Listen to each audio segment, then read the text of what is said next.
Weekly Wonder. Today, we are going to learn about what detectives do to get some clues. We are going to do fingerprinting. So for today's activity, you will need cornstarch or some kind of other very fine powder, like baby powder. You will need some tape. You'll need dark paper and some makeup brushes. We got the makeup brushes. And the makeup brushes are so soft you want paper sand. Yes, so true. Okay, so what we're gonna do first, guys, we're gonna put a little bit, just a little bit of powder on your fingers. Yeah, can you paint some powder on your fingers? Once you have a little bit of powder on your fingers, what it'll do is it'll take some packing tape. Oh, I lost my powder. And you're gonna try to take the powder off. We're hoping that it leaves it some kind of print. Let's see if it does. Do I look like I'm in bacon? Oh, it does. It works. Let's see. Okay, these are Gus's. I stole your powder. I'm stealing. And then you put it down I'm stealing on the dark paper.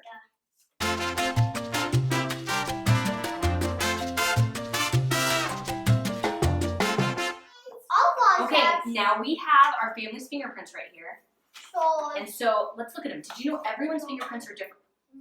No. That's why. Look, that has swirls. Yeah.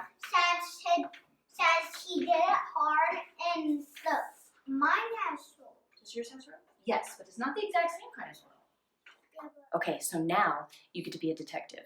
So what you're going to do is you're going to do the same thing as on your fingers, but we're going to do it on places around the house.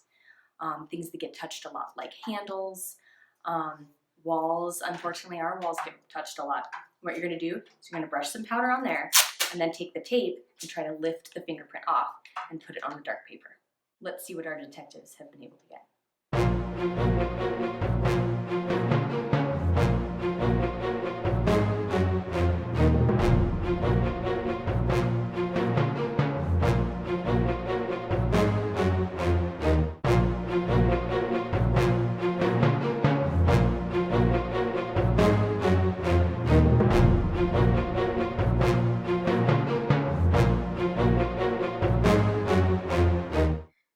The study of fingerprints is called dactylography, and it has fascinated people for centuries.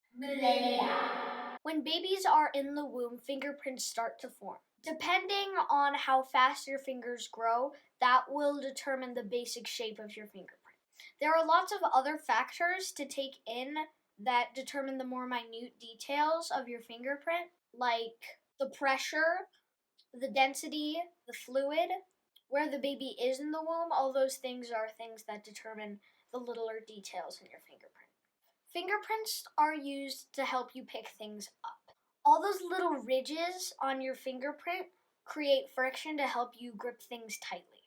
It's amazing that everyone's fingerprints are different, even twins. Because everyone's fingerprints are different, that's how they catch a lot of criminals. Like we did with the fridge and all those other stuffs. That's what the police or the FBI do.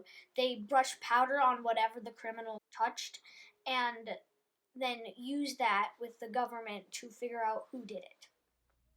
Okay, now you get to try being a dactylographer.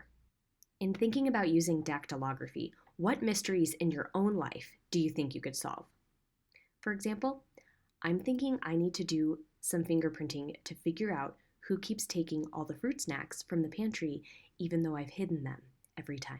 This week, study your fingerprints. Download our data collection sheet and fill it out. We want to know what you wonder in regards to fingerprinting and dactylography. Tune in next week for another Weekly Wonder.